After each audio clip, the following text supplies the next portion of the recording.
The earliest account from RAF Scampton dates back to the 7th of December 1918, which at the time was home to number 34 Training Depot Station.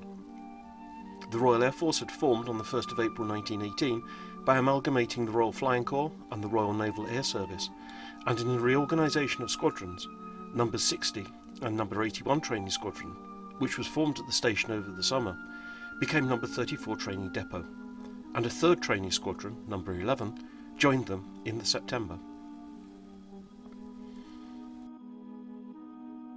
Second Lieutenant J. Larkin of 34 TDS at Scampton wrote in a letter to Lieutenant McConnell's father, dated the 22nd of December 1918. Lieutenant David McConnell, in his flying clothes, about 11 a.m, went to the hangars intending to take a machine to the aerial range for machine gun practice. He came into the room again at 11:30 a.m.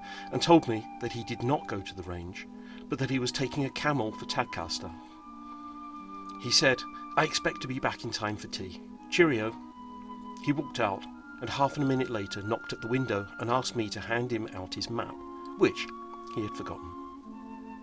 After I had lunch, I spent the afternoon writing letters and reading, sitting in front of the stove fire. What I am about to say now is extraordinary to say the least, but it happened so naturally that at the time I did not give it a second thought. I have heard and read of similar happenings, and I must say that I always disbelieved them absolutely. My opinion has always been that the persons to whom these appearances were given were people of a highly strung, imaginative temperament. But I had always been among the incredulous ones, and had been only too ready to pooh-pooh the idea. I was sitting, as I have said, in front of the fire, the door of the room about 8 feet away at my back. I heard someone walking up the passage. The door opened with the usual noise and clatter which David always made. I heard his "Hello, boy," and turned half round in my chair and saw him standing in the doorway, half in and half out of the room, holding the doorknob in his hand. He was dressed in his full flying clothes, but wearing his naval cap, there being nothing unusual in his appearance. His cap was pushed back on his head, and he was smiling, as he always was when he came back into the rooms and greeted us. In reply to his "Hello, boy," I remarked, "Hello, back already?" He replied, "Yes, got there all right, had a good trip." I'm not positively sure of the exact words he used, but he said, "had a good trip," or "had a fine trip," or words to that effect. I was looking at him the whole time he was speaking.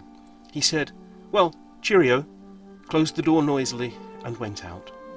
I went on with my reading, and thought he had gone to visit some friends in one of the other rooms, or perhaps had gone back to the hangars for some of his flying gear, helmet, goggles, etc., which he may have forgotten.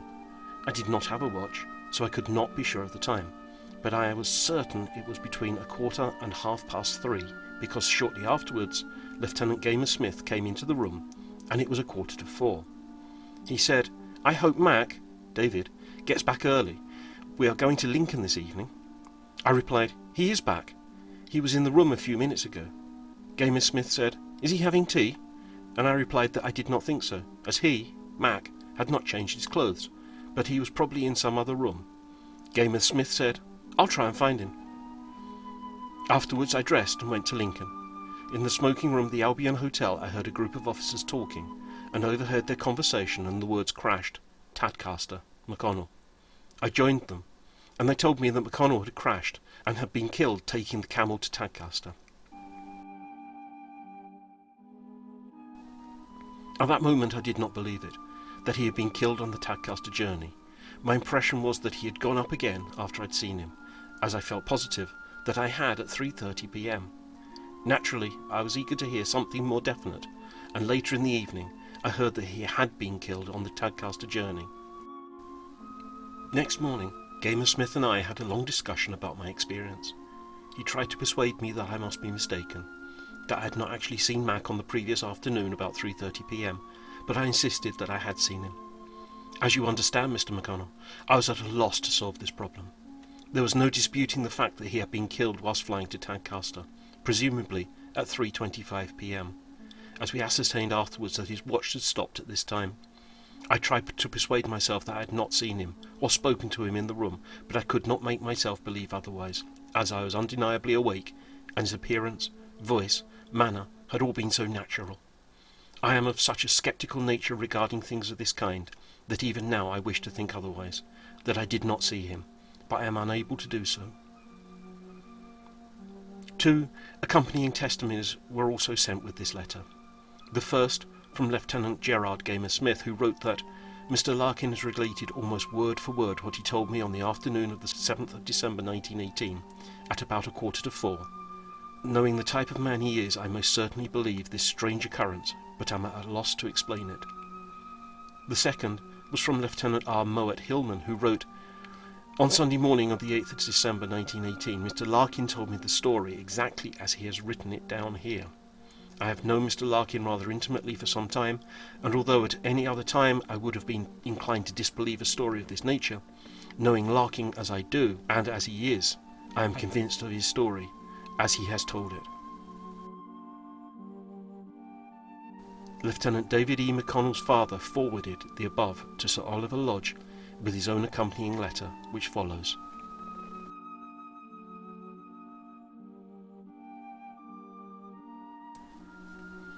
A letter to Sir Oliver Lodge dated 16th of January 1919.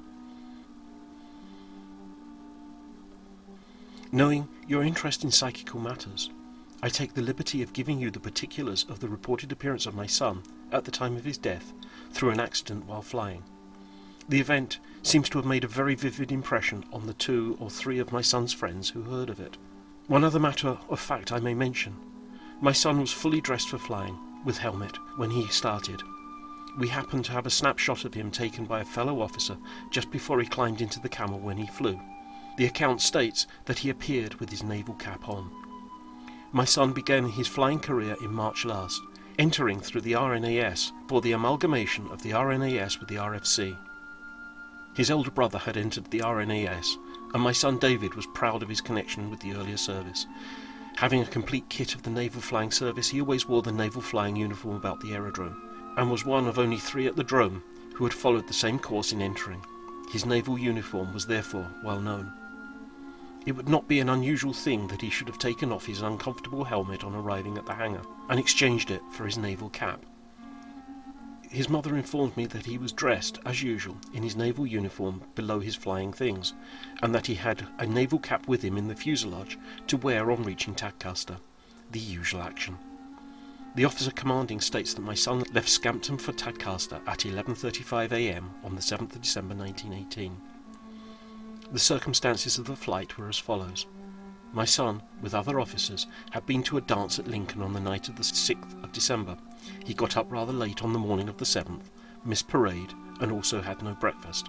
The formal completion of all his tests for getting his wings were to take place on the 7th. As the account states, he was on his way to start for the aerial range to shoot off those final tests when he was asked by the OC to take one of the 2 camels to Tadcaster. He went therefore unexpectedly, rather fatigued and without food. I may say here that his OC considered him a born flyer, and that he was a very cautious and careful flyer, though not shirking necessary risks.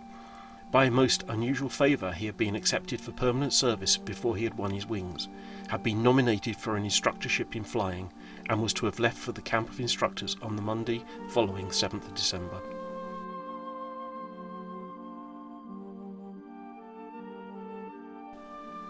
The weather was fair when he left Scampton to fly to Tadcaster, a distance of 60 miles. He was accompanied by an Avro biplane, a 2-seater, which was to have brought him back to Scampton after delivery of the Camel. You are probably aware that a Sopwith Camel scout plane is a notoriously difficult and sensitive one, and requires continued strain and effort to keep it down. At Doncaster the 2 planes ran into fog. My son and his Avro companion descended, and my son described the situation to his flight commander and asked for instructions by telephone. The reply was, "Use your own discretion." We suppose that my son's anxiety to finish his tests prompted him to continue. His companion states that neither of them lunched at Doncaster. Between Doncaster and Tadcaster the fog became very thick. The Avro man had to come down and made a forced landing successfully. My son circled round him to see that he was all right, and continued his flight to Tadcaster. 60 miles is not a long flight, but the fog was very dense. Under such circumstances, a flyer has to keep his plane about 150 feet above the surface of the ground. a feat of considerable difficulty in a camel. My son must have encountered difficulty as he did not approach Tadcaster until nearly 3:30 p.m, allowing for half or 3/4 of an hour for the descent at Doncaster. He must have been flying for about 3¼ to 3½ hours on this occasion. I am told it is as much as an ordinary flyer can do to fly a camel for 2 hours. The strain on the arms is intense. In fact, his mother, who saw his body on Monday the 9th of December at midday, observed that his hands were tightly clenched and his forearms swollen. As he at last approached Tadcaster Aerodrome, the camel was seen approaching by a man on the road about 1/4 of a mile distant from the camp, who reported the fog to be extremely dense. During the evidence at the inquest, a girl, or young woman, said she was watching the plane and saw it apparently sideslip, then right itself. It flew steadily for a minute or two, then mounted suddenly and immediately nosedived and crashed. The engine was full on when the crash occurred. My son was thrown violently forward, his head striking the gun before him, which was not hooded. One arm was broken, one leg was torn. The girl ran to the stop and found the officer dead. The violence of the contact seems to have stopped his watch, which registered 3:25 p.m. His cigarette case was almost doubled up. These are the circumstances of the accident so far as I am aware of them. I'm informed by flying men that the reaction on reaching safety after a difficult flight is so terrible that fainting is not unknown. My son, it is thought, may have fainted, hence the crash, and his inability to save himself. Or possibly there was engine trouble. I am also told that when shot or in danger, the immediate thought of the flyer is usually a quite trivial one, such as the sudden desire for a cup of cocoa, or to get undressed at camp, etc. I mention this because the appearance was not made at my son's home or to his mother, who was there at the time, but in his own camp room, and to a person who was a comparative stranger. However, his mother did have a strange impression at the hour of his death. His friends and his OC report that, although they are accustomed to the sudden deaths which repeatedly occur, when the news of David's death reached the camp was completely broken up. I write these words to you, that you may see what bearing his character may have had on the appearance, if indeed character has any influence in such things.